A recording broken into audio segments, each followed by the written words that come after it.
Průmyslová revoluce. Co to znamená? Podle Ottova slovníku je revoluce násilný převrat, který se děje silami vnitřního rozkladu. To se samozřejmě při průmyslové revoluci nedělo. My budeme chápat v tomto případě revoluci jako nějakou významnou změnu. A jelikož se tato změna odehrávala v průmyslu, nazýváme tuto událost průmyslovou revolucí. Tahle změna probíhala v období od 18. do 19. století. Jak ale vypadal svět před průmyslovou revolucí? Před průmyslovou revolucí vládlo hospodářství zemědělství, kde se používal dnes už zastaralý trojpolní systém obdělávání půdy. Jedna část se osela na jaře, druhá na podzim a třetí se nechala ladem, kde se nejčastěji choval dobytek. Dále fungovaly tzv. Manufaktury. Manufaktura je dílna, prostor, ve kterém je práce rozdělena mezi více lidí, kteří pracují pouze ručně. Například ševcovství.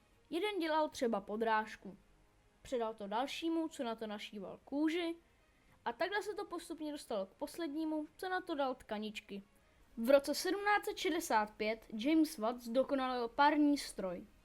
Parní stroj se začal používat ve všech hospodářských oborech. Ve výrobě se začaly místo ruční práce používat stroje s parním pohonem, což samozřejmě vedlo k vynalezení dalších pomocných strojů.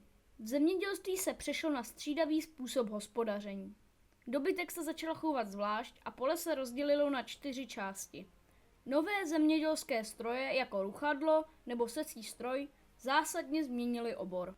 V roku 1814 George Stephenson vynalezl lokomotivu. A tak se začaly stavět železnice, které dost ulehčily přepravu materiálů. Začalo se těžit jak nikdy předtím. Začaly vznikat velké doly, kde se kromě uhlí, které bylo potřeba pro pohon parního stroje, třeba taky těžila železná ruda nebo koks do vysokých pecí.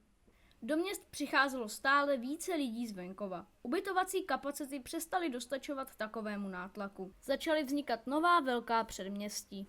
S průmyslovou revolucí začínají vznikat nové sociální vrstvy. Dělníci, střední vrstva úředníků, buržoázie, ti, co vlastnili ve městě nemovitost a trvale tam bydleli, a kapitalisté, ti, co vlastnili velké finanční prostředky.